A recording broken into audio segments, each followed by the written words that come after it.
Hello, everybody. Welcome to another episode of And Let's Hit It, Boys. Just a squirrel looking for a nut, trying to get out of this rut. Who was it that couldn't get that right? Come on, people. All right, welcome to the show. And while I take us into full live mode, let's start talking a little bit about the theme of the evening, which is whether freedom is an illusion. You know, I used to think, I actually was on a phone call not that long ago, and someone was in that conversation on a bicycle ride. And in that bicycle ride, they started flying down a steep hill in the mountains. And the bike went faster and faster. They think it was probably 40 or 50 miles an hour, not New York City speed, okay? And they hit accidentally. There was a car coming. So to avoid it, they turned, they swerved, and then they hit one of those little light things that are in the street to sort of keep the street lit at night. And when they did that, suddenly the bicycle went into the air. And that person had the choice of staying with the bicycle into oncoming traffic and death, or flying off of the bicycle and into the ditch by way of the guardrail. And they chose to remove themselves, they say, from the bicycle. They made a choice. They had a life-threatening injury and their brain was damaged, and it took them years before they could remember this. However, what was striking about this conversation was that in that moment, that person said that they made a choice about what to do with their hands and the handlebar and their motion in the bicycle in that split second of crisis.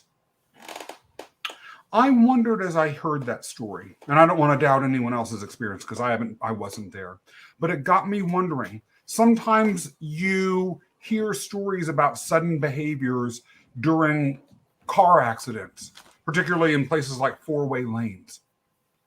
To what extent are the behaviors that we engage in really matters of choice? Or are they instinctive? Or are they things that we look back on and we say were choice when really they weren't at all? And if we didn't have choice in those emergencies, do we have free will at all? Before we get into a discussion about this, I want to welcome everybody to the show. I am Scott Mason, and with me tonight are Brian Goldsack and Kris Sykes, who are the co-hosts of the Success Fundamentals podcast, as well as the one and only friend of the show, John Jefferson. Who wants to answer me? Don't make me be a bully and pick on somebody. Is freedom an illusion? I have two things I'm thinking about. Well, first I'm gonna go Brian here and look up, and I have the definition of illusion right here next to me. So is an illusion is a thing that is or is likely to be wrongly perceived or interpreted by the senses, a deceptive appearance, a false idea or belief. So I'm gonna take it back to when from a freedom standpoint, if you go back to the Emancipation Proclamation, it freed slaves, right? But that didn't happen it didn't officially go into law 2 years later. But then were African Americans really free, right? Mm-hmm. Right. Even though they used the word freedom, they were free. They were not slaves anymore, but they were considered free as equal citizens when we know that wasn't the case. Go to the investing world, where the old adage where it says from an illusion standpoint, I'm speaking of, where it goes, everybody's a genius in a bull market, right?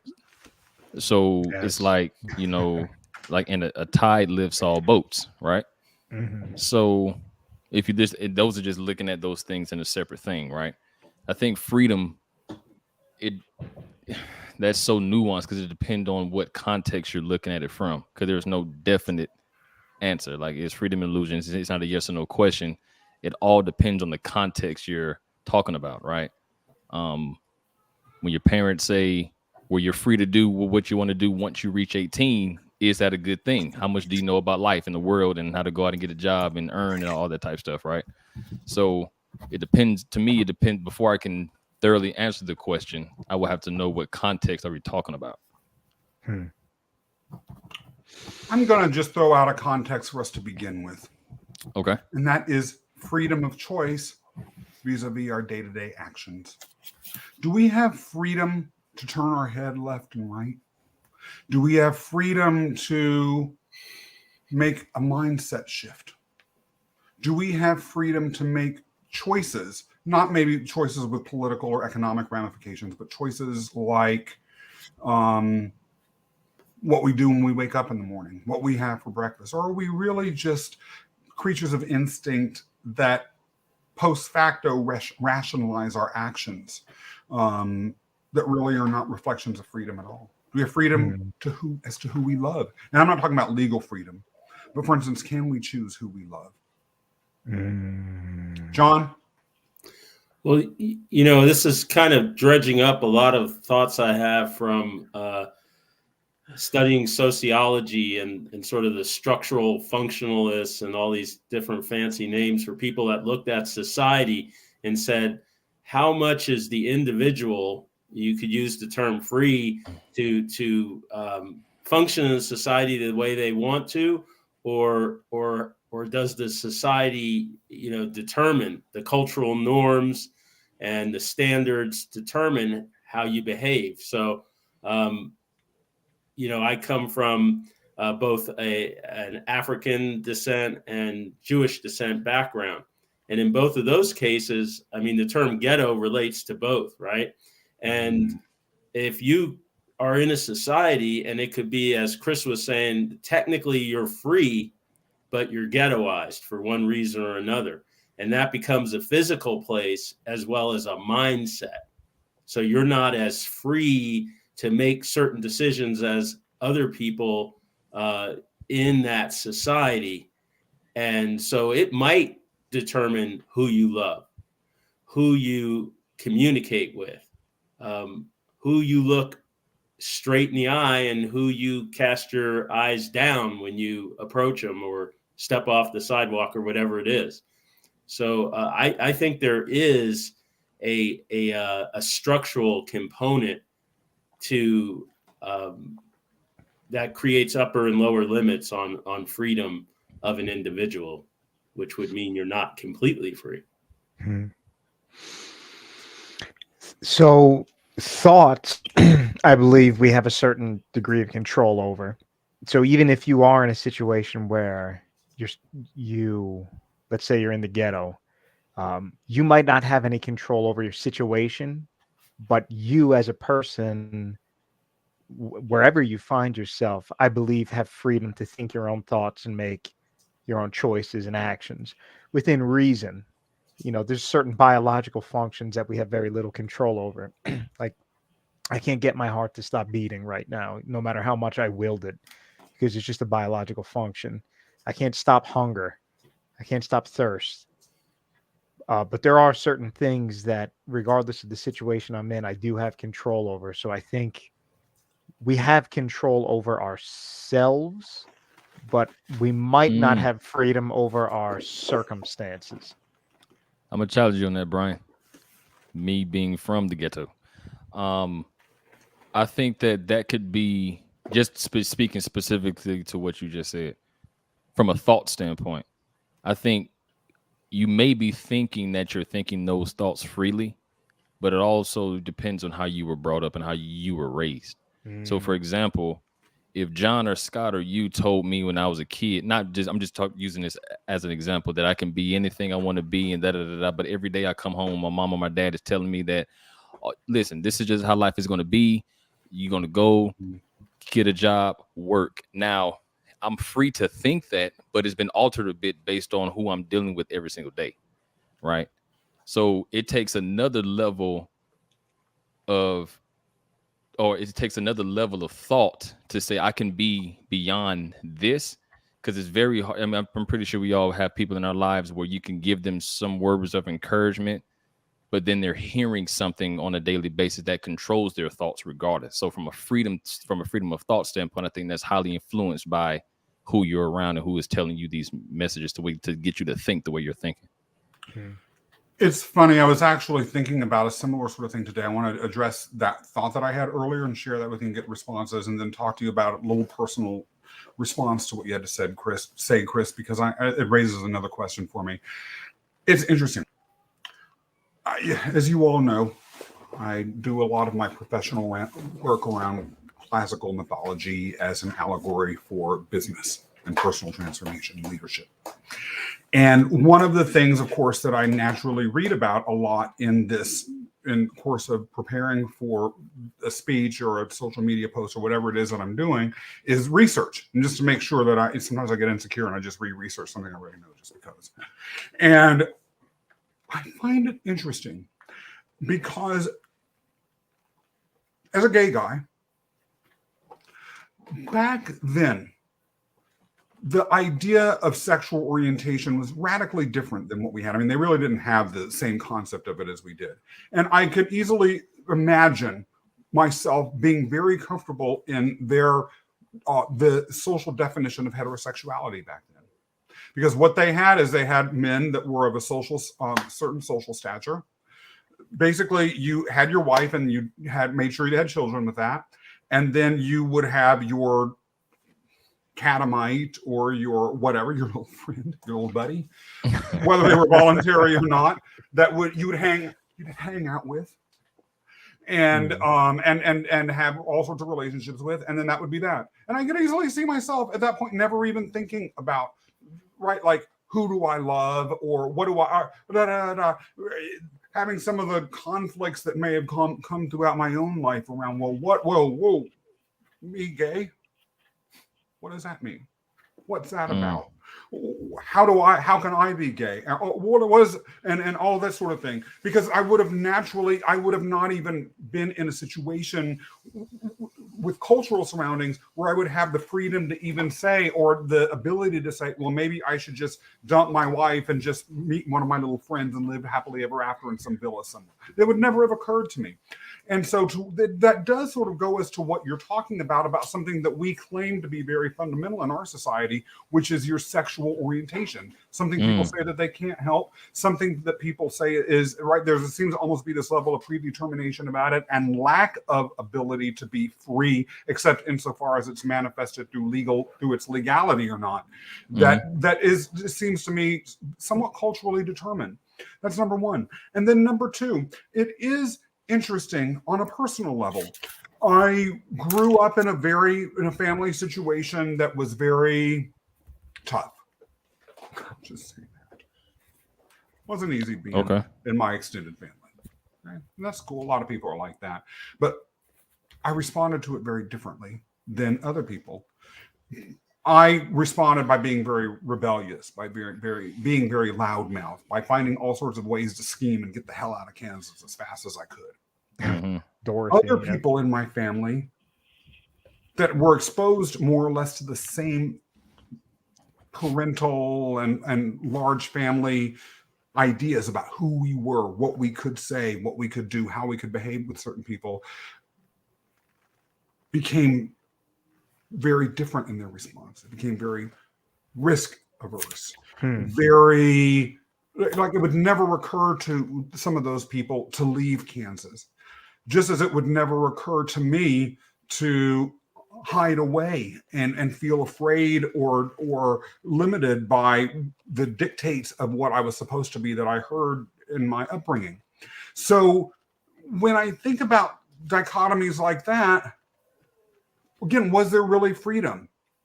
Was I really sitting there and making a choice to think I need to get out? Or was, again, there's something about my personality? Because the message that I was receiving was the same as the relatives around me that reacted completely differently. Someone has to say something back to me. Come on. Wondering. I'm sorry. Go ahead. No, go ahead, Brian.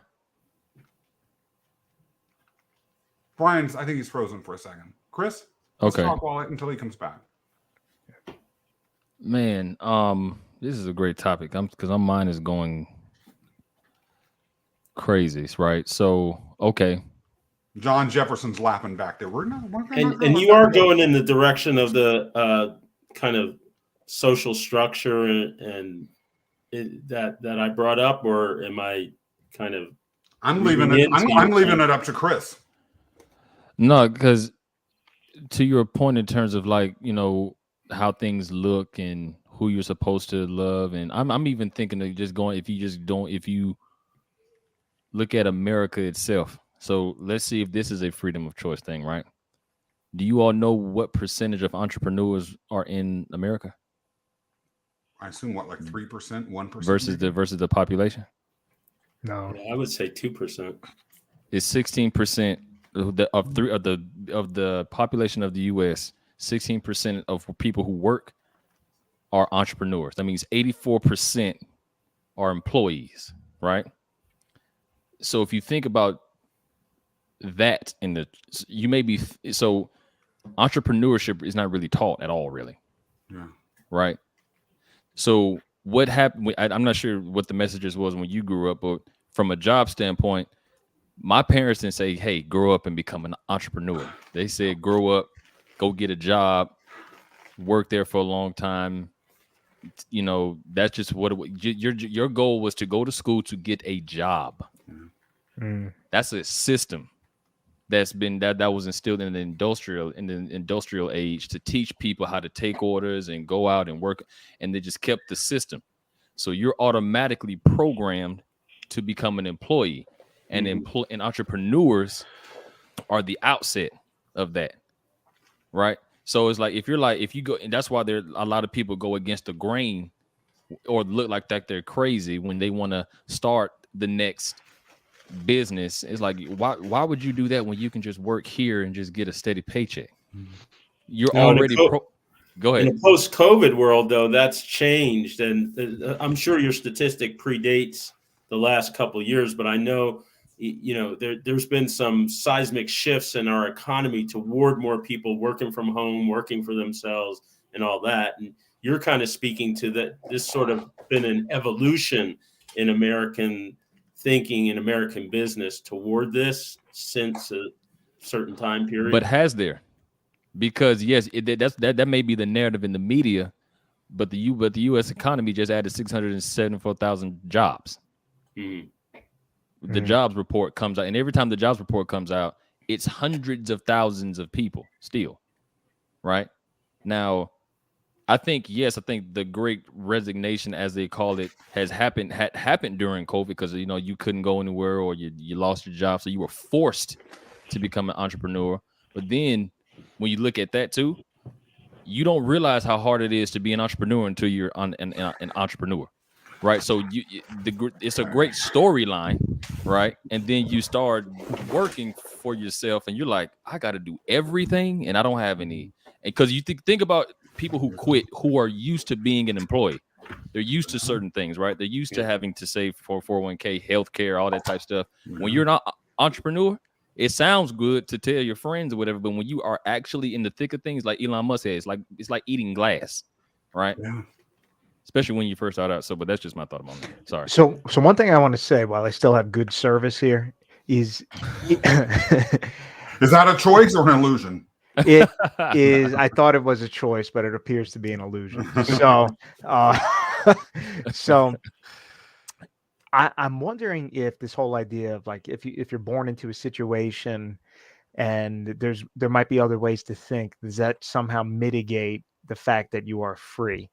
And I think if you think that way, it would make it appear as if there's some hierarchy of thoughts, that some thoughts or some ways of being are better than others, and that the world is withholding a better way of thinking from you, or keeping you from thinking a certain way because it somehow benefits society or the media.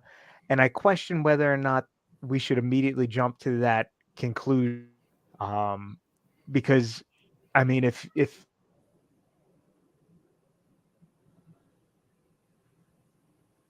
There goes the illusion. Yeah, and every time it's I'm always when he amazed gets at to how the he good does stuff that. too. space stayed I out want there. to be able to do. Are you back, Brian? Yeah, I think so. What was the last thing you heard? It was basically like to the extent to which some of this is an illusion, the Yeah. mode of thinking. Yeah, I don't know if there's a good way of thinking or a bad way of thinking. So if like you're born into poverty, and there's a way of thinking that could get you out of poverty. Why is the poverty mindset bad and the rich mindset's good? Is it an American hopefully you understand where I'm going with this. Yeah. John, what were you saying? Yeah. Well, yeah, I get what Brian's saying, and this is this gets back into certain things that I had mentioned before. Like, okay, so if a woman wants to be successful in America, right, and we've removed a lot of the strictures that keep females from advancing in business or entrepreneurship or corporate, doesn't matter. Does she still have to act like a man or conform to masculine standards of behavior and conduct in order to take advantage of the freedom she has through legislation or whatever they were? It wasn't like the society flipped and said, okay, we're going to just fling the door open to have women go as far as they can in business. So how much does she have to conform to certain types of behaviors that have been structured in sort of a pro-masculine way, like the cigar smoking and this and that and the other, and she can't get into the men's bathroom where a lot of discussions are held. And so all these structural barriers come. And then even in her own thinking and actions, does she have to drop a couple of F-bombs and S-bombs or talk about, potty talk or whatever, because, even though traditionally a woman's supposed to be embarrassed about that or not comport herself that way, she has to act like a man. And is there any way to get around that in our society? Because that we didn't fix that with the law, right? And there's a similar, for a gay person, you got to act straight in certain contexts. For a black person, you got to act white in certain contexts.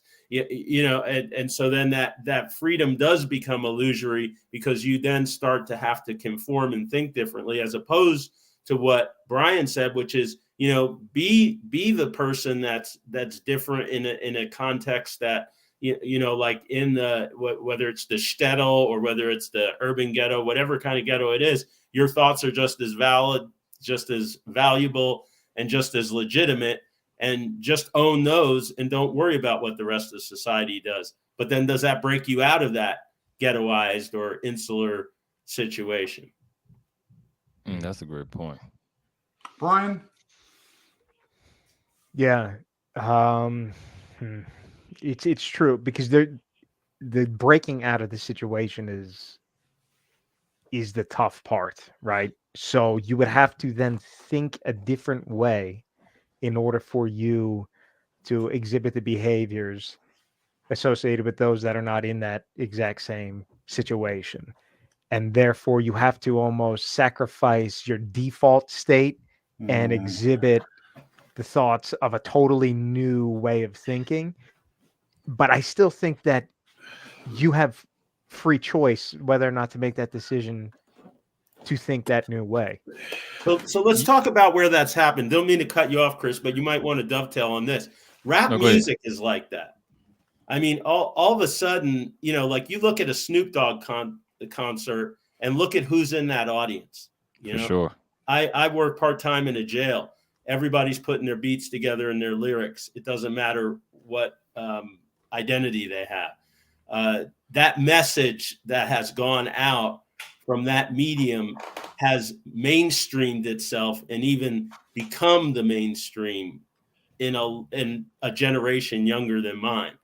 And it's been around as long as I've been around. But so that seems to be like an evolution of what you're talking about, Brian, where it actually comes out of maybe a context where it's isolated and marginalized, but then grows into something that it dominates in society and becomes a current of thought. And there's a lot of freedom of expression that used to be censored, right?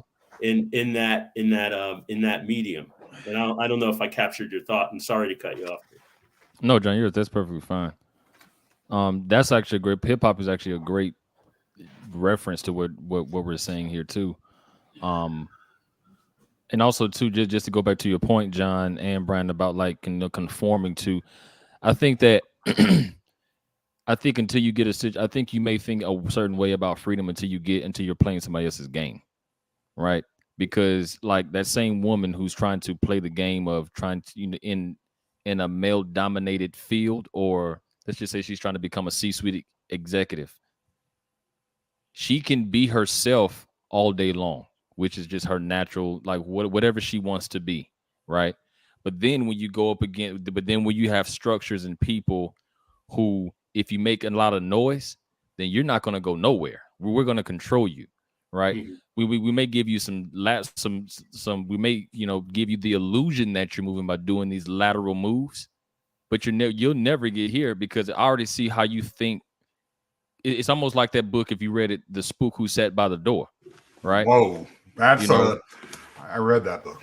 That's a blast from the past. I talked about that one. No, 100%, right? It's like, you got to be who you got to be until you're in a point of power, right? Because especially if you're playing your own game, be who you want, and you can control everything. But when you're playing in somebody else's playpen, and they may not like those things, then good luck trying to get to a point where you can actually affect change, whether it's for women, whether it's for diversity and inclusion, or whatever. You're playing somebody else's game.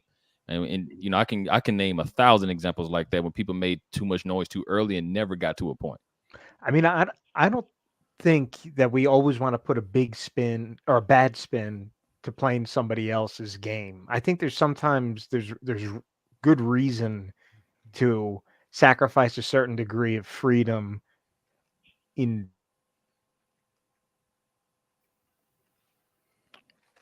You got to get that Starlink fixed, my friend. This is killing me. He says such good stuff too. No, 100%. I see where he's going to, right? Yeah. Because he's back. Okay, finish. Okay, go ahead, bro. You're taking away our freedom to listen. I'll say it fast just in case I get cut off. But like if I was in a situation, like if I was an elementary school teacher, I shouldn't be talking about drinking and drug use in front of children, right? Yeah, for sure. It's not appropriate. And if I was the type of person that's like, you're holding back my freedoms, I want to tell all these kids about the crystal meth I did last night. It would be ridiculous, right? It would be so absurd for me to expect to be that free given those circumstances. So I wouldn't have some type of righteous indignation about that restriction of freedom in that circumstance. But how do you know where to draw the line, and how do we know when enforcement of social norms moves into oppression? Because that is something that I really find challenging. And there is an argument to be made. I don't necessarily endorse this, but one could say, and I just think about this, like the example you gave, Kris, the woman who has to be all tough talking and act like a man, or she can be her authentic self and they just sort of play with her until she realizes that she's on her 10th lateral promotion in 15 years and never going up to that C-suite. But, a really good example of that is, as well, that speaks to me personally, is what someone mentioned earlier, sexual identity norms, right? Like you can, if you are going to be, and I think that, I don't know, maybe there's data around this that I'm not aware of, but in my experience, if you are an LGBTQ person and you meet expected gender norms, life in the workplace can be a lot easier for you than if you don't. And Yet, and that can be across, well, maybe not universally in all workplaces, but in most workplaces, that's true. Everything from acting in Hollywood films to schools. And the argument one could say in response to that is, well, if we don't have, for instance, uniformity in what we expect of the behaviors, then how can we create an identity as a company? How can we unite as a company? How can we brand as a company? Or if you are, let's say, in certain types of jobs, how can we identify you as one of the groups that we're part of in a situation where we may need to be able to identify you as a part of the group? Or how can we respond to complaints that people may have, which I think, by the way, is the weakest excuse for discrimination that there is. Our customers don't like it, or right, whatever. But you unfortunately do hear things like that. Now, in some cases, again, I personally have a problem with saying, and someone being the arbiter of who might be heterosexual acting enough or not, or even the whole concept of heterosexual acting or masculine or feminine or any of that, because who is anyone to say who any of that is anyway? But maybe something a little bit less loaded, where freedom may or may not be an illusion. Maybe clothing choices that aren't gender specific or associated with any particular affinity group, but may or may not be sending messages about how seriously you take your client or how seriously you take your job. Like if I'm walking into Edward Jones meeting with a client that is a conservative, that partner at a conservative accounting firm, am I going to dress like this? And is Edward Jones going to get me? And I'm not, maybe we won't even talk about Edward Jones. Maybe we'll talk about a company that, some other company. Or am I going to get in trouble for that? And if so, like, to what extent is that justified or not? Because it's a curtailment of freedom. But is the rationale for the curtailment acceptable? And how do we draw that line?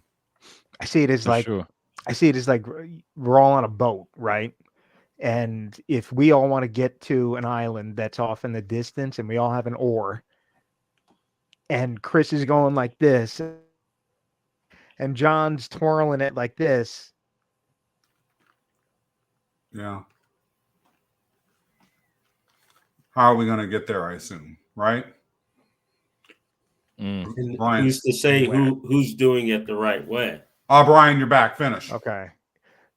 So we might have to sacrifice a certain degree of our uniqueness and freedom in order to drive towards a certain goal. So you might need to know when it's appropriate to be free and when it's not appropriate to be free, because there might be a sacrifice of freedom that actually benefits you in some way.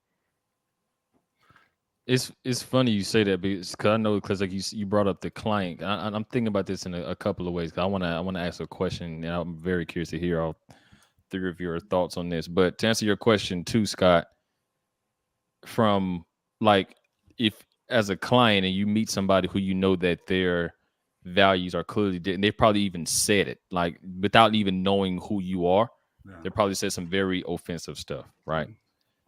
If you're like, when do you say, like, if you're starting out, this is your question, like for Brian and I went through this.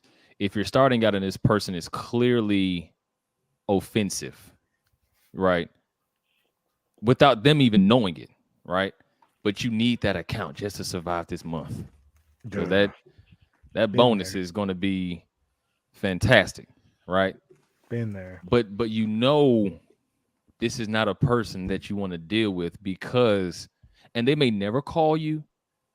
They may be they may never do anything once you have once the money is in, but they've already expressed who they are.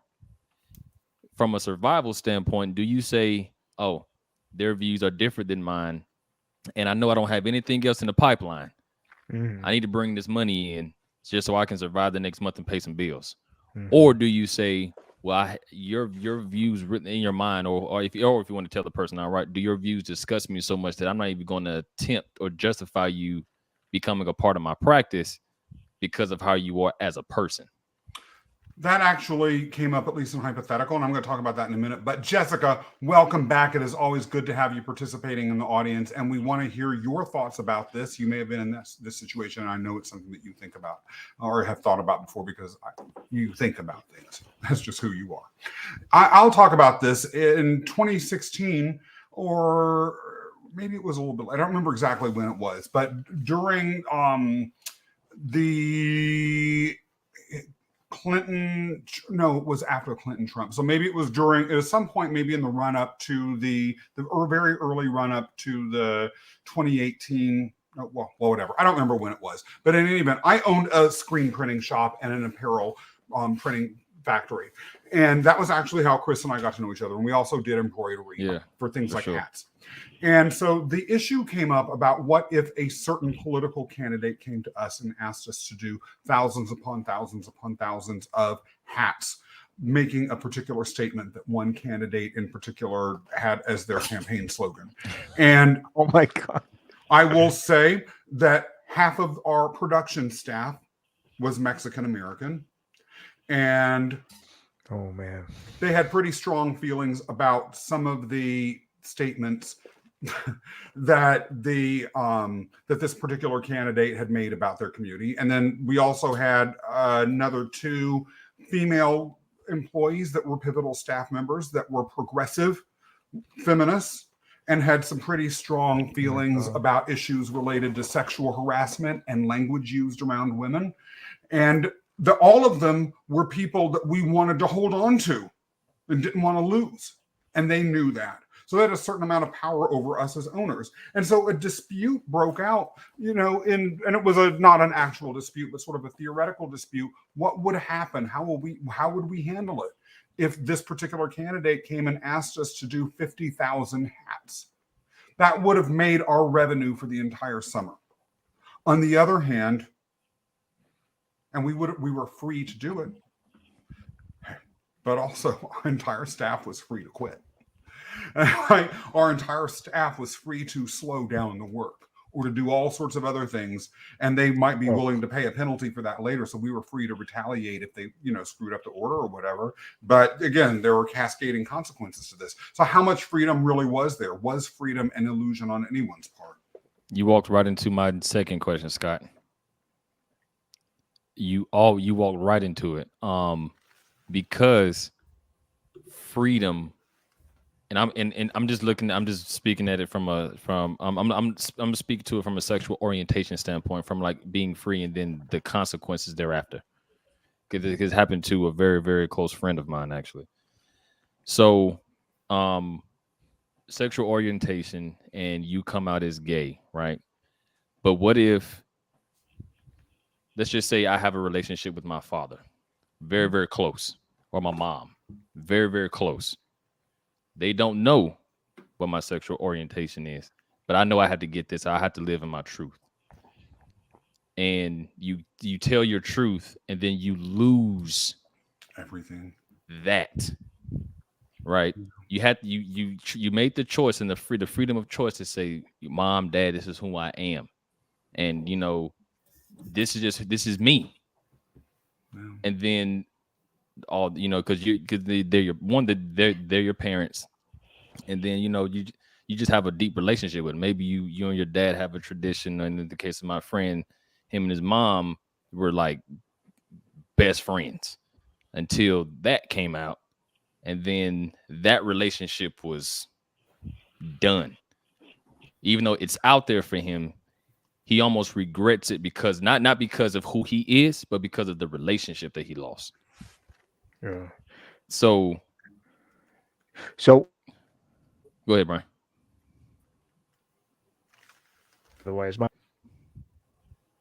we're waiting for Brian, I'm just going to read Jessica's remark. Freedom goes in both directions. I have the freedom to call you a name. You have the freedom to not be my friend because of it. Freedom is not without consequences, and consequences are not inherently negative.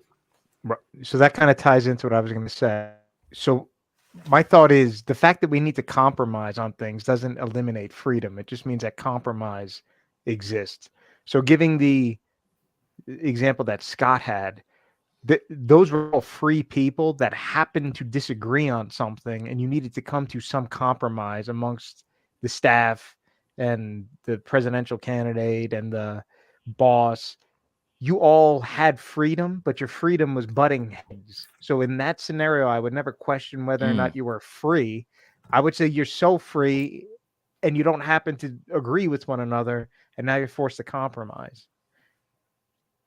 Can freedom exist without compromise then? Is that what you're saying, that the ability or willingness to compromise is a requisite of freedom? John, you've been suspiciously quiet lately. Well, I set up a little framework to understand this using 3 things from our lexicon in America. One is the freedom security trade-off, which could also be the freedom consequence trade-off. And we learned this in COVID, to remain safe and healthy.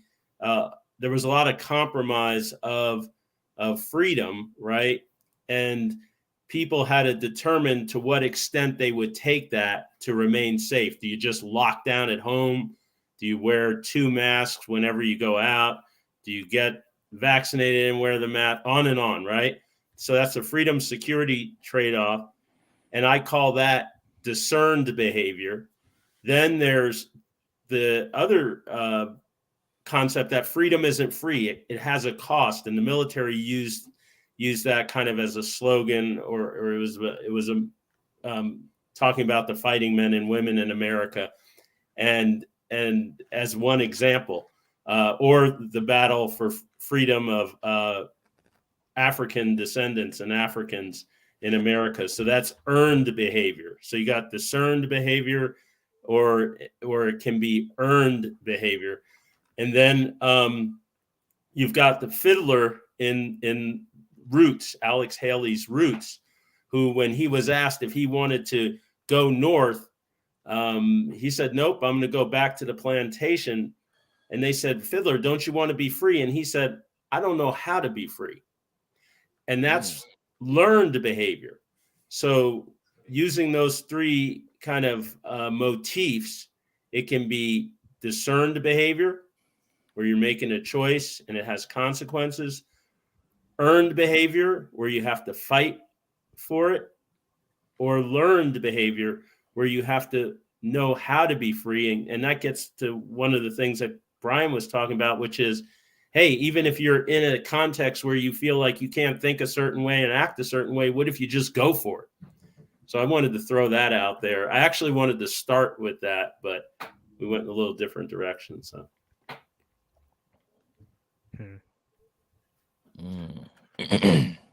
I don't know if it's interesting, because it makes me wonder if, going back to the original question, is freedom an illusion?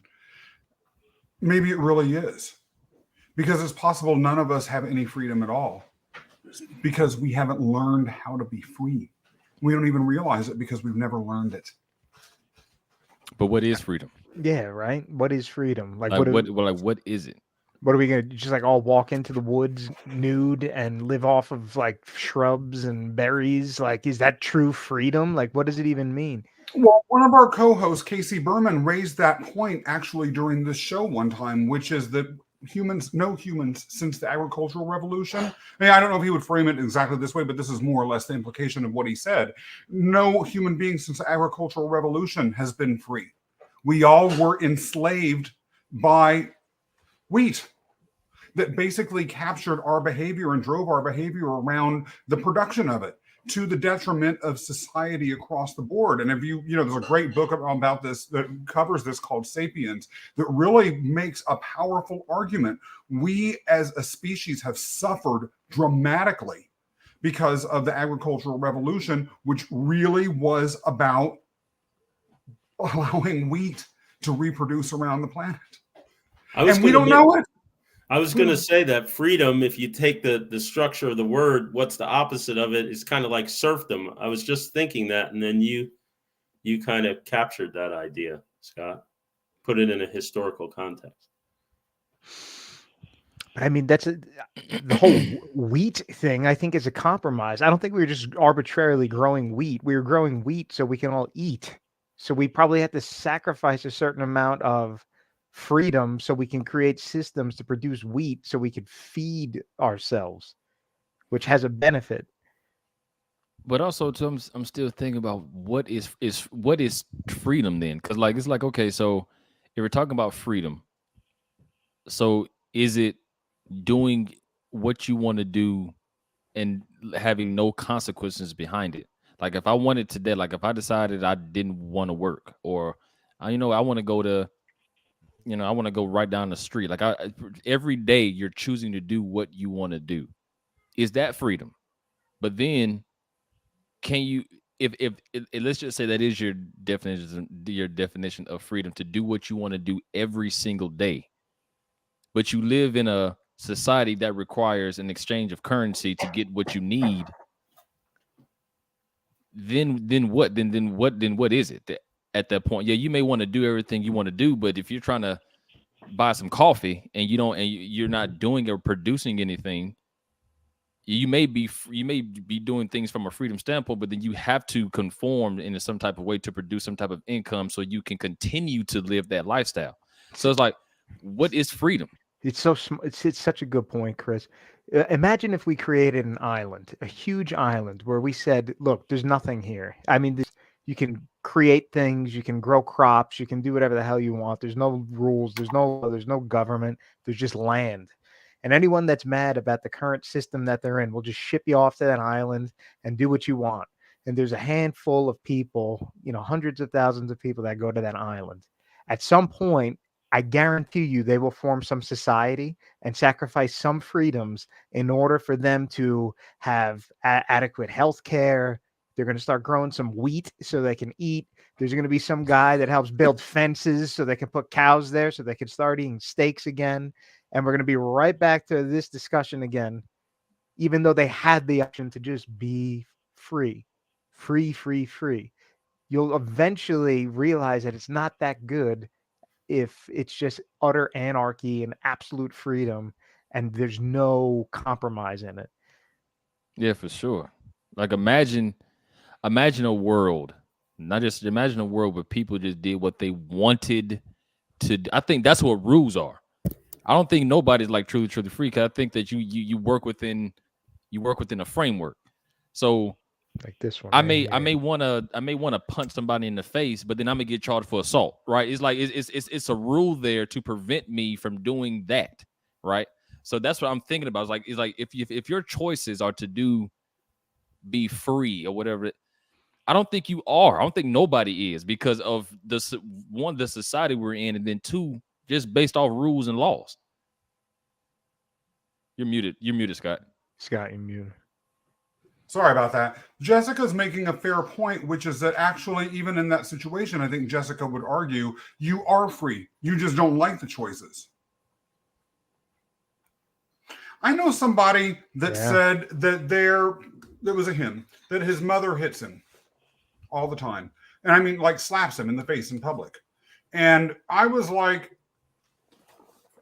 my mom's slapping me at age 45, 50 or whatever, however old I am. Man? Just a grown adult? Yeah. Okay. And my mom slaps me in public. Mom and I ain't having a relationship very long. That's like the Bates Motel type. Yeah, exactly. There. Mom's going back home, and I'll happily pay for her ticket, but she ain't hanging out with me and my family. And so, but this person was like, well, I no, I can't do that. I have no choice. That's impossible. I can't. I said, no, is there any conceivable universe in which you could simply tell Mom, after she slapped you on the street in front of God and everyone, that I don't tolerate as a grown man being slapped by mommy? And he said, no, it's impossible. That cannot ever happen. I'm not free that way. And like, right. And I guess he was referring to some sort of social norm in his family or in his mind that kept him from being able to enable him to tolerate this, what I viewed as completely ridiculous. But really what he's saying is what Jessica was. He had a choice. He just didn't like it. You have a choice, even with these rules. You just don't want to have to pay the price for these choices. So you do have freedom. Do you agree with that though? I don't though. I don't. I mean, respectfully disagree. So it's like she said, your freedom, you just may not like the choices. But if I'm free, that means I create the choices, that I make the choices, right? I didn't create the rule of assault, let's just say, or you have to buy these groceries. That's a rule in place. If you want these groceries, you have to buy them. That's not a choice. That's somebody implemented the capitalism thing. It's if you want this, you have to buy this. and that's just what it is, right? That's not really a choice. It's a rule, so you have to conform to the rule. If I wanted to just pick apples, like if I see some apples in the store, and my freedom of choice is I want that apple. Like that's to me it's I'm not, if I have to buy something, that means I'm not working within what I think is considered freedom, because I want to just take the apple and leave, but it says I have to I have to buy this or suffer a consequence, which is stealing or whatever. See the That's iron. I'm sorry. yeah. Go ahead. That's John, the please. trade-off, though, Chris, because if you go back, they deal with this concept in philosophy, and the idea is you go back to kind of the beginnings of society, and you say, okay, outside of the rule of law, you have the rule of nature, and Hobbes said, outside of the rule of law, life is ugly, nasty, brutish, and short. Famous quote. And if you think about it, if we did kind of do that Lord of the Flies thing and go back to, hey, like the island, Jessica said it wasn't her island because there was no steak. But if you just put us on an island and said, go for it, you can do whatever you want. Well, okay, so now it's what do they call that? The rule of the jungle or something? Survival of the fittest? Yeah, survival of the jungle. Probably has some racist implication to it, but anyway, but seriously, it does become a trade-off, because all those things that we want, and as was being stated before, all those things we want, like security and the ability to not have to look over our shoulder and blah blah blah, when those things that we want have to be acquired, then we have to start making those consequences that you were talking about, Chris. And then you end up in the situation like Brian said, where now you've got a lot of social norms and a lot of social structures, and you get a body of law and guys like Scott Mason with their big fancy JDs coming around and telling you what you can and can't do, and they'll help you, and you got to pay them lots of money to get that help. No, and I just want to tell people what to do. That's all. Seems like he's as part of the system as anybody. But anyway, so that's where I see that kind of going. You got to go back to that. Okay, so what if we stripped all this stuff out, gave ourselves perfect freedom? Would we like that? Would we feel free, or would we be in a state of savagery? I believe it would be in a state of savagery. I think it would be. 100%. I think it'd be very scary. You would need bodyguards protecting your stuff, and they themselves would steal. And they themselves would steal. At some point, you would get fed up and say, "Come on, all these different tribes of this new free land, can we come to some common law so we don't have to worry constantly about us stealing and killing?" And yeah, you hit the reset button and it'll all just build back up again to the way it was, within reason. Do you think rules and laws are in place to protect us against ourselves from that standpoint? Because think about what we're talking about here. What we're saying is, if we remove laws and rules, it would be absolute chaos. So to keep us controlled, things are in place to make people act like human beings. Of course, you have some people who are going to break those laws and don't conform to those rules, and then they have to deal with those consequences. But it almost seems like, since human nature itself is a scary thing. Like, if nobody could get in trouble, if I'm hungry and I want to go in that house and get something to eat, and I know nothing is going to happen to me. Like, think about that for a second. Like, I think that's what we're talking about. John was just saying, like, it would be the jungle. Like, if whoever survives. So I think that rules and laws are to protect us in a sense, because of who people are, or how people can potentially act. Well, so then does this mean that we as a society have agreed that our fundamental nature is a destructive one? Is that sort of a concession that we as a species accept that at base level we're monsters? Well, let's face it, animals aren't coming up with these rules all the time. Yeah, they may not have the intellectual capacity, but if we believed that we were benign creatures, we wouldn't be doing this. I believe we restricted our own freedoms out of necessity. I believe that we freely put up these restrictions so we can live, right? I mean, like you said, a lot of animals don't have laws because animals instinctually know not to kill one another. It's very rare that a dog will kill another dog in the wild unless like a person trains them to kill other dogs. Humans will kill each other all the time. Like there's something sick with us. I don't know about that. Wolves are crazy in terms of that, but but if you think about, and tell Jessica, I'm so sorry for disagreeing with her. I want my Irish whiskey. But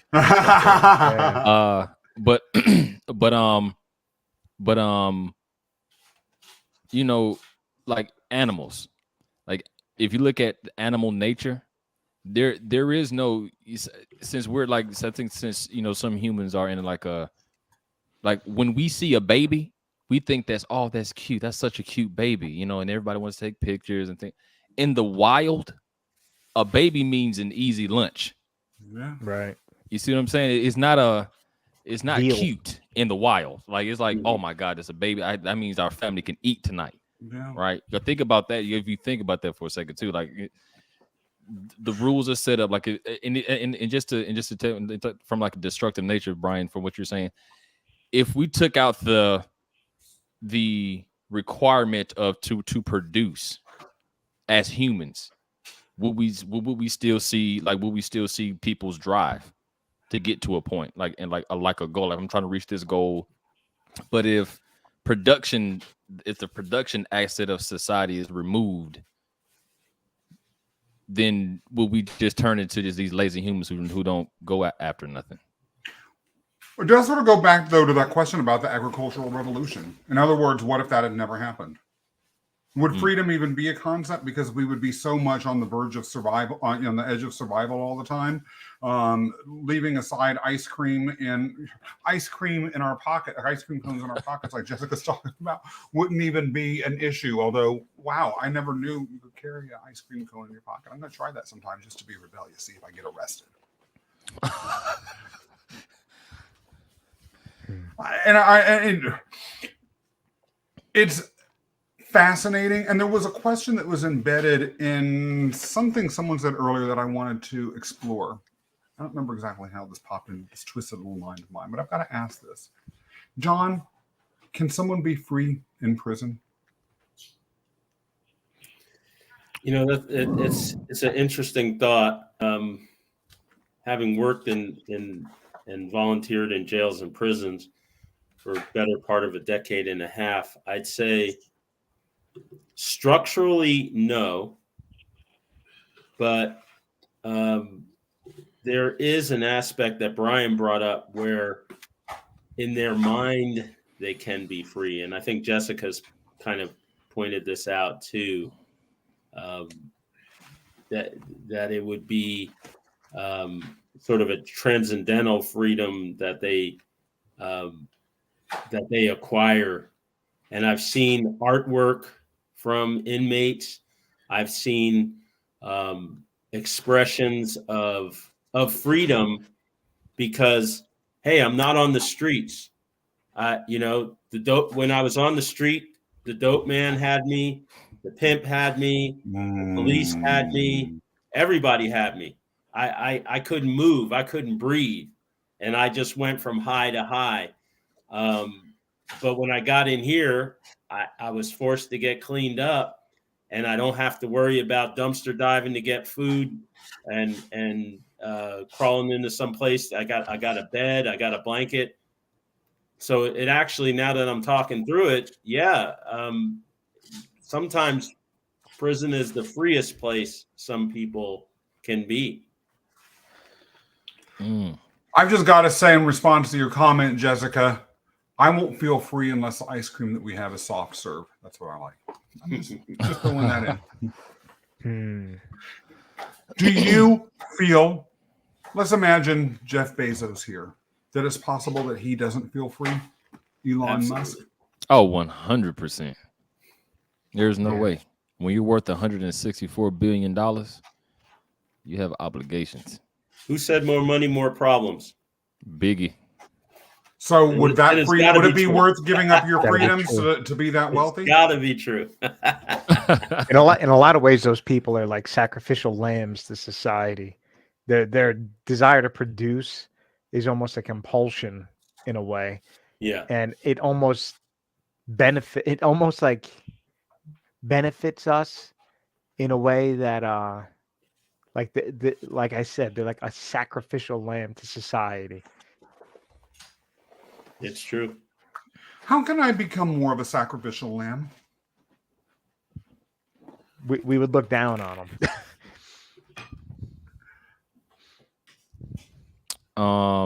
Yeah. You said how can you become a That sort of sacrificial lamb. I thought he was being sarcastic there. Maybe I was. Well, but where you're going with this Jeff Bezos thing, not that we're going anywhere with it, but or whoever it is, I don't know if you guys have watched The Little Rascals. Depending on your age, they have to be reruns. Well, I guess for all of us, they'd be reruns. But the thing about The Little Rascals, do you remember? This is a great motif to talk about in terms of freedom. Not that we have to dwell on it, but so the little Rascals that were poor kids playing together. First of all, black, white, all poor 100%, kids running around, no restrictions on whatever they did. They built the big fire engine and all that. And the rich kid, the little Lord Fauntleroy rich kid, when he hung out with them, they were like, yeah, you can get dirty. Yeah, you can you don't have to have the fancy fire truck. You can kind of get into our fire truck that we built ourselves. And they had a blast, man. They were totally free. It was the rich kid that learned how to be free from the poor kids that were running around because he lived in his little isolated, structured world with all the cultural and societal norms kind of making him conform to what he was supposed to be. I think being, you 100%. Yeah, that's a great point too, John, because I'm pretty sure, not that he will ever do this, but I'm pretty sure Jeff. You got to think about being that big, or Elon Musk, and you know what? I'm hungry. Let me just go down the street and get something to eat. And when you walk into that place and people recognize who you are, the shit show that's about to happen. You see what I'm saying? It's like, oh man, I can't even, if I'm hungry and I don't have what I want to eat in my house, I just can't go to a place not without people wanting to take a picture, without somebody tweeting about it, without somebody take a picture of me. It's just yeah, you're wealthy, but to what extent though? It's almost like celebrities. They can't move without paparazzi. I would hate to be because I know how, I'm pretty sure everybody has their thing that they like to do. Imagine whatever you like to do, you can't because of who you are. The tragedy of Diana, Princess Diana. Yes, that's a great point. Yeah, I know someone who spent a couple of days with Michael Jackson, and they went shopping with Michael Jackson in Las Vegas. And he actually said it was a terrifying experience because of people's response. He said it wasn't like it was, and he wasn't, of course, even the person that people gave my friend wasn't the person anyone gave a darn about. And he was just happened to be in this little tiny entourage with Michael Jackson. And he said the people, when they realized it was him, I mean, it was like the look in their eyes, and they would be slobbering. It was like they were wild animals. I mean, talking about what Brian talked about earlier, the savagery of human nature came out. It wasn't the human species that he was aware of, as he described it. Genuinely, people clawing. Think about that for a second. Think about that for a second. Think about you're walking down this, let's just say me and Brian are walking down the street. And let's just say I see somebody who I look up to, whether it's a musician, whether it's whoever it is, a business person, whatever. And Brian gets to see the true nature of Kris Sykes. I didn't know that you would act like that. You're grabbing at the man and trying to pull his jacket off and you're bomb. It's almost like, think about that for a second, where a person can reveal somebody's true colors. Right? You know what I'm saying? It's that's crazy. Is that their true colors, though? Not true colors in the sense that's who they are as people, but it's a part of them. It's a part of them. You see what I'm saying? Yeah. It's not like, oh yeah, now you're not gonna say, okay, you can't take Kris to like a restaurant because he'll see the wrong water and then go crazy. It's not that. It's you know that I can act like that to a point. Think about how much power you have that you can get a person who's just literally checking out in a store and they see you and then that comes out of them almost. Yeah. Steve Harvey was talking about that when Michael Jackson called him to go to church, and the moment he turned on the street, like they still had like 2 miles to go, it was cars like stacked up and paparazzi just waiting on Michael Jackson, right? And they didn't know what was going on at first. He was like, I didn't tell nobody that you were here, so I don't know. Like, it must be something going on. It was there for him because the pastor told everybody that Michael Jackson's coming to the church. And then as he was leaving, he said that Michael just wanted to say hey to somebody, just like to say hey to people. Everybody was screaming and going crazy. And somebody ran up to the car, started shaking it. And as he's trying to shake their hand, they reach it and grab Michael's shirt and starts to rip the sleeve off the shirt. And so they had to speed off with this dude in the car. And then had to like kind of push him out, to roll the window so they can keep going. But that's what I'm saying. It's a part of people to act crazy. Well, not everybody, but just some people who are just fan out on somebody. It's a part of you so that you can actually act in a way that's like, oh my God, that's crazy. Well, but do you think that for some people that could actually be fun? Like, I'm so important that people act crazy. I knew Scott was going to ask that question. I knew it. You're not supposed to know me that well, Brian. The more you were describing this, the more Scott was like, that actually sounds pretty nice. It would be interesting. It would be a very different experience now, where I walk into the room and yell at the top of my lungs, and no one even sales clerk doesn't even turn around. I'm pretty sure that feels good initially. But then think about it. That's been happening to Michael Jackson since he was 10 years old. Think about that for a second. Sure. 10. You know what I'm saying? People will be act that like that. Anyways, I'm going off on a rant. But all right. So on that same note, though, that's Michael Jackson. Imagine if we were on that island that we were describing before with no rules, and it wasn't Michael Jackson. It was like food. If they're capable of well-fed, semi-rational human beings act that way in the presence of Michael Jackson, how would we act in a society that was completely free, but we were all starving? Oh, look who popped into the chat. Do you need to live your wildest dreams? Is it even possible to put a number on that? No. That's the answer. No, there is not possible. Because at least my dreams can always get wilder, Oleg. I'll just break it down quick. Those Russian oligarch super yachts, I could always build a bigger one.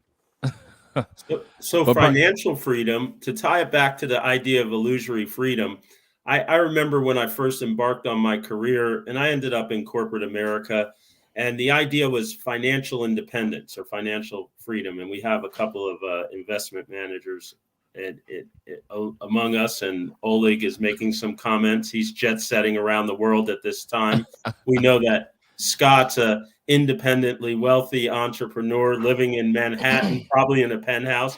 I mean, like, you guys are the perfect ones to throw this out. Financial freedom. Is it illusory? Because we don't even know if money's not real. We got cryptocurrency. We've got people saying they have billions of dollars. America is trillions of dollars in debt. What does this all mean? Maybe we all have financial freedom and we just don't know it. We can do what Kris was saying. And like, we don't have to work. We don't have to, forage for food. It's all there, right? Maybe the gears have slowed down a little bit recently in the whole logistics chain, but like, is financial freedom an illusion or is it something real? And like Oleg said here, can we get enough? How much is enough? It depends on who you are. But go ahead, Brian. That's a very easy mathematical calculation, to be honest, as long as you have all of the computers. But you can get us there, right, Brian? Yeah. I don't know about that. Yeah. But it's financial freedom, I think, is relatively achievable based off of how much your lifestyle costs. 1,000%. But to Scott's point, I question whether anyone will ever stick to that number. So once you've achieved financial freedom, will you be complacent at the original vision you had of financial freedom? Mm-hmm. Will you get there and say, I'm used to this now. Now I kind of do want a yacht. Now and therefore you'll have to produce again in order to get that new vision. The same 100%. thing, yeah. I mean, the same thing even goes as to power itself, because leaving aside money, although I guess money and power are very closely related. I'm thinking about Vladimir Putin, who's allegedly the wealthiest man in the world, although none of his assets are in his name. But right, like, would any amount of power ever be enough for someone like that? Or would there always be a baseline need for more and more and more and more and more power and force, right? But then if I would argue, based on what we said about wealth earlier, the same is true for power. If you get a certain level of power, you are very much obligated to people who got you there. And in Putin's case, I don't know enough about him and his details, but I suspect he has to keep certain people happy, or else he could end up assassinated, or there could be a popular revolt if it gets bad enough within the streets or something like that. And to what extent then even does having additional power guarantee you freedom? Because that's the other thing I associate with freedom is having agency. In other words, you have power. Power I associate with agency. Yeah. So this is so funny that we're bringing this up now.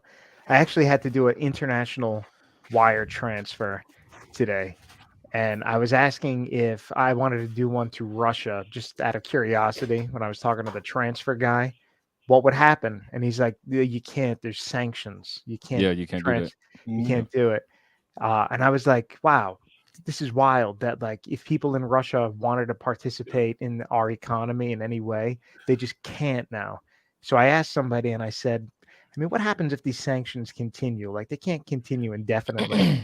And the woman I was speaking with said, of course they can. She goes, look at Cuba. They're in a perpetual state of being sanctioned. The sanctions are still on Cuba, and they were frozen in time at the moment the sanctions were imposed. They had the cars from the era that the sanctions were imposed still. And it ties into what even any of this money stuff, like, somebody can sanction you and the entire economy that you took as gospel truth just got severed off from the rest of the world. I want to make a point to what John said and you said, Brian, and Scott, in terms of, like, you can always go bigger. I tell Brian this all the time. One of my favorite shows is called Billions. And in Billions, and of course, I'm a finance guy, so yes, it would be big. But anyways, what he made a powerful point to where I started to think about what he was saying, because it was so true. He had an associate, and their number was $100 million, so they can go over and, like, fix these wells in Africa, and just so people can have water, right? So the billionaire, he goes, so 100 is your number, huh? He said, they go like, yeah, because once I get there, then I can do blah blah blah blah. He said, it's funny, I have 10 billion and I'm still here working. He said, I have $150 million OPEX, which means operating expenses, and I'm worth $10 billion, but I'm still working. He said, here's the thing about having a number. Once you have a number, you start realizing of things that it can't do, right? And then, so he said, for example, because in the show, he had already tried to fix the water crisis in Africa. He said, here's a mistake he made. He said, when you said that, he said, it sounds noble, but I don't think you understand the cost that it takes to actually have these things perpetually go on. He said, if you're trying to change the world, $100 million ain't going to even come close to it. He said, here's why. Because now, if I do it, not only would I have clean water, I would have the techs there. So when it breaks down, which it will, to fix it, and keep up the proper maintenance, which is way more than $100, especially if you're trying to fix a water crisis in a country. Mm-hmm. He said, but here's the problem with trying to fix something in a country where you think a number will fix it. He said, once the wells broke down, we realized that the people were worse off because now they were used to water. But since we didn't build in the factor that we had to keep keep things maintained, and also have techs to come fix the wells, they're now worse off. And if you go to that spot in Africa, it's even worse than when we came because they got so used to the water. So once they heard that, it was like, I'd even think about, I'm thinking 100 million is going to do it. I'm not even thinking about the perpetual maintenance and the perpetual money to maintain it. So from a financial freedom standpoint, once you have a number in your head, you start realizing what you can't do with what you want to do. Interesting. That's Right? real interesting. Speaking of infrastructure, how is Oleg on top of a mountain in Ecuador right now with better internet access than me right here in Pennsylvania? Oleg, we're talking about freedom, and we want you to answer that. How did you get that particular freedom? Because we've been robbed of freedom to hear Brian whenever he wants to. Brian, can you say where you are in Pennsylvania? Yeah, I'm in Scranton, Pennsylvania. Ah, very nice. Yeah. But yeah, I was just interested when you said financial freedom. That just sparked their stories because it's like, let's just say your expenses are $5,000 a month, and you can produce something that would pay for your expenses, $5,000. Then you realize I have the freedom of I'm financially free because how I live my life is not being taken care of without me producing. But then, like Scott said, or like you said, Brian, now I want to do X. Yep. You realize what the numbers can't do, and then there's always going to be more. And Chris, that's a consequence of having that financial freedom. So what you're saying is once you get that freedom at that level, you're like looking around now, right? Bingo. Exactly. Okay. Would it be worth having that level of financial freedom then to you all? And that's where you get the agricultural revolution, Scott. Once that happened, it just flung that door wide open because all of a sudden you weren't tied so closely to the land, and I was out hunter and gathering, and you were doing whatever you were doing, and then our closed little economy, there was no room for anything. And then people get on top of that hierarchy and start managing it, and that's where you get the serfs and all that kind of stuff. And then the whole thing just kind of goes out of control almost. But that's why I think that nobody would ever. I don't think there's a such thing as riding off into the sunset. Think about Elon Musk. He is worth $208 billion. He could spend that money if he came back to life 5 times. He probably won't even spend it all, right? So think about somebody who has $208 billion.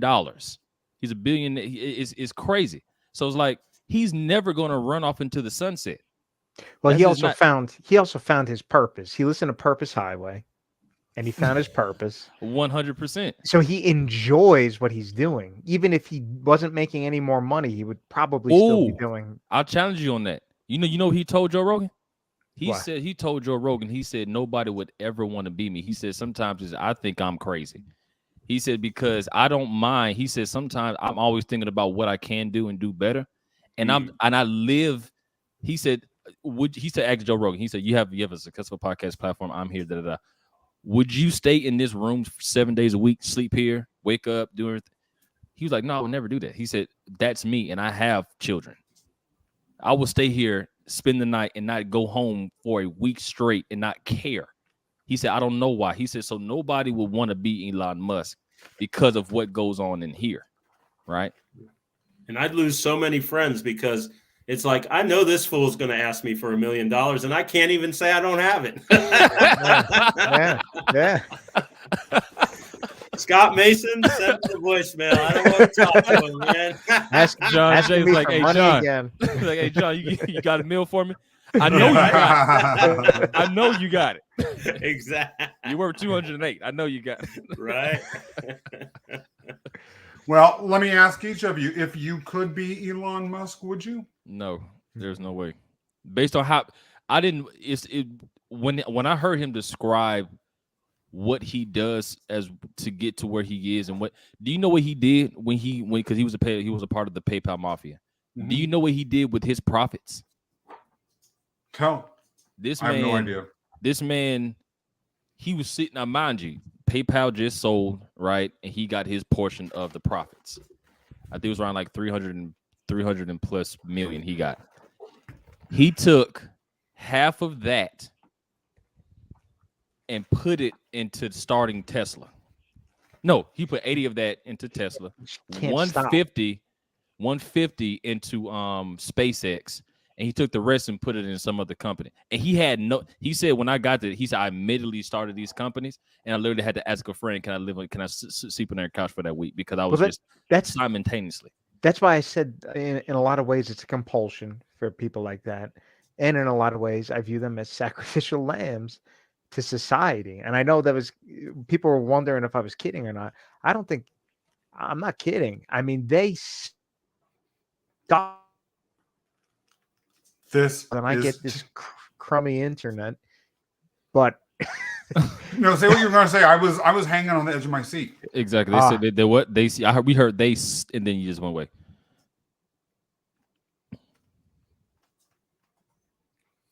Oh, Brian. Oh, well, Oleg is going to send his Venmo request. I think I'm back. You're back. Yeah. So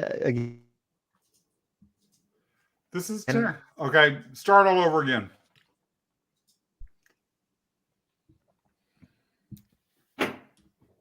Okay, you're back.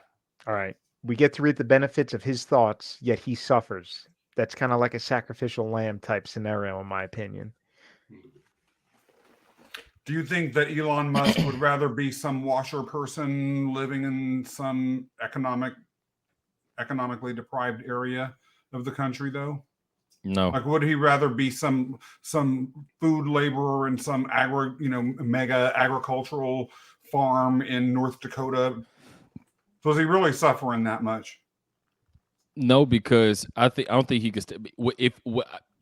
Based on, especially if you read his book and how he thought about, because he's been like this since he was a kid. So you got to think about it.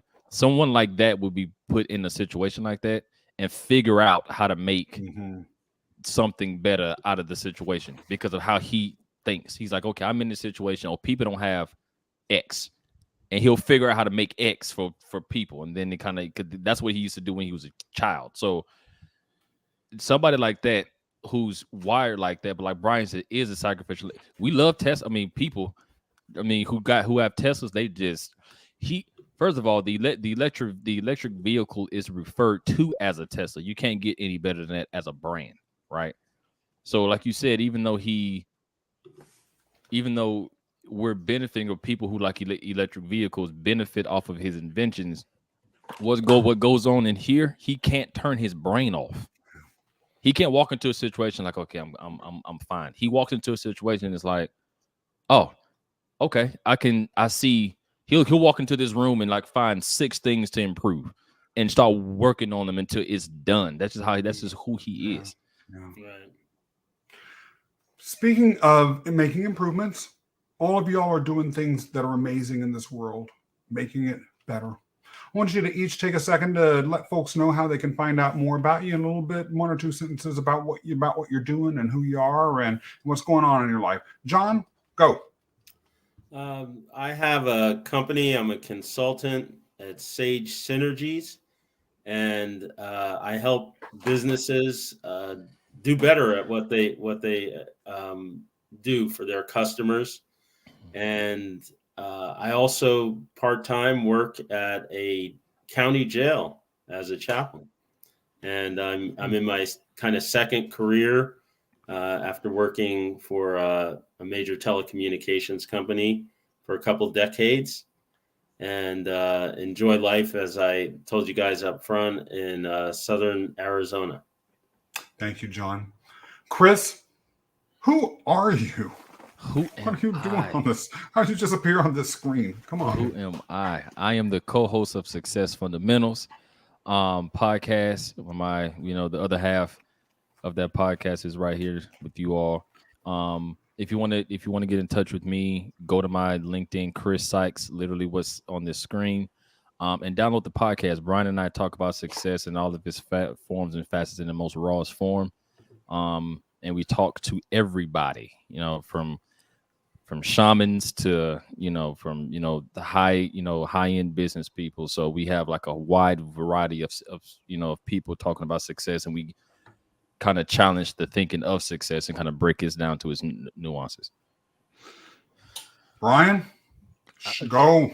I mean, I have very little to add on top of what Kris said. We've even had Scott Mason on the show twice. Amazing conversations. You all are incredible hosts. Thank you. Yeah, so fundamentals.com is the best place to find us. All of our social links are on there as well. For sure. Speaking of success, if you ever want to brand any of the successful projects that you work on, whether you are on the show or whether you are watching to or listening to the show, there is one place to go that has been successful and will help make you even more successful. And that is our sponsor, Spectrum Designs. Spectrum Designs is a t-shirt and apparel printing company, as well as an embroidery company that employs overwhelmingly people that are on the autistic spectrum, a population with an over 90% unemployment rate. It not only gives them jobs, but it gives them real career path jobs. It changes people's lives. Their pricing is good, and it makes you look good. Let's find out a little bit more about it.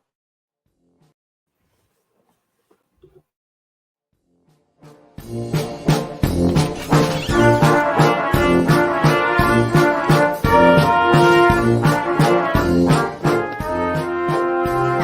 way! Look at those shirts. I want one too.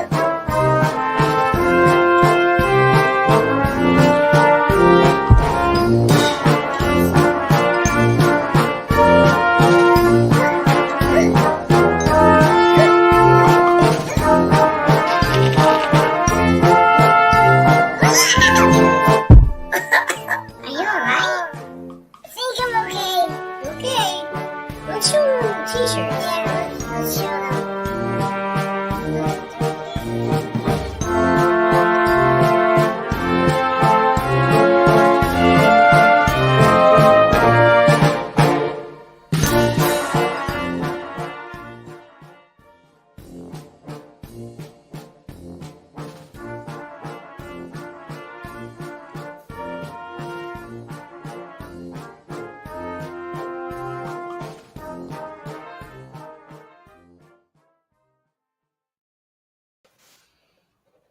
Have a good night, everyone.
That was fun. Yep, I think it's still going.